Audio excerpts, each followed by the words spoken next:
Congressman Devin Nunes is right in the middle of all of this. He's the ranking Republican on the House Intel Committee, and he joins us tonight, former chairman of it. Congressman, thanks so much for coming on. It's great to be with you. Do you believe this explanation? No.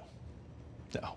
So it looks... Schiff's explanation? No, yes. Absolutely. So it looks from the perspective of people on the outside like Adam Schiff's office guided this complaint like it was a setup. Well, and it looks like he knew something beforehand because, this was in the press. Then you had tweets. You had stories written by known Fusion GPS reporters. And then you fast forward, he had a couple of times that he could have told us in private that this had happened. Okay, now nothing by law makes him, he doesn't have to tell us, but he clearly gave no indication that he had ever met with the whistleblower or anybody on his team had ever met with the whistleblower. I mean, that's the real issue here. Two opportunities, I'm talking two opportunities behind closed doors, and he didn't tell us. So this is not, one among many stories. This is the basis for the impeachment of the President of the United States. And so it's not a small thing. It's the opposite of that. How can any of us have confidence that this isn't just a pure partisan invention? Yeah, well, it is a partisan adventure, and it's not a real impeachment the way that an impeachment process has worked the other times it's been used. Okay, I just came from the Capitol.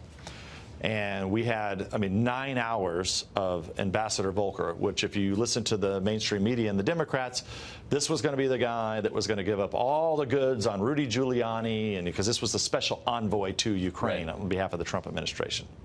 Of course, they went on and on and on. Why did they keep going on and on? Because they weren't getting what they wanted. I came in there at the end. I felt horrible for the man. Here he has. He's been a public servant. He's getting married in a few weeks, and he just wants this to be done with. Right. And, of course, you wouldn't know that by, number one, what leaked out before his testimony and what's leaked out ever since then. So I have to ask you about the CIA, since you oversaw it. You were in charge of the oversight of the CIA and the other intel agencies as the chairman of the House Intelligence Committee. Do you feel that our intelligence agencies are properly overseen by the Congress? Does democracy have control, full control of these agencies? I think you could argue over the FBI counterintelligence area that started this investigation into the Trump campaign. No, zero. The FBI has not cooperated throughout this investigation. Perhaps with what the Attorney General is doing, running an investigation into the beginnings of the Russia probe, yes. With the CIA, I think the challenge has been, and what Republicans have been pushing, when you go out on the hinterlands, you got to remember these agents put their lives on the line. Okay, the people that are out in the field.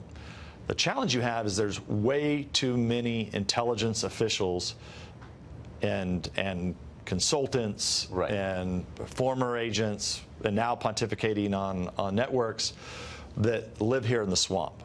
And look, there's a reason to have a small cadre of folks here in the swamp. I get it. But, and I can't give the number, but I can just tell you that a majority of people are here in the swamp, which is not where they should be. No, of course not. A majority? Really? I would think it's about a majority. Well, yeah, when you take Department of Defense, CIA, DNI, and all the other 17 different. They're hanging around the capital city. Of course, they are. lobbying for more money for their programs.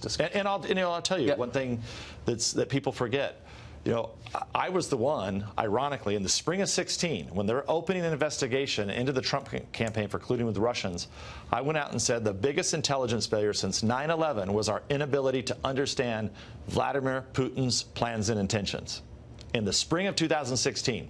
And, of course, you know what they did to me, the press corps in this town, and the Democrats. Yeah, you were the Russian agent. I was the secret Russian spy. You were, in fact, you were all along. We were communicating, I think, in Russian when we would meet secretly in the park. Congressman, great to see you. Thank you. Thanks, Doug.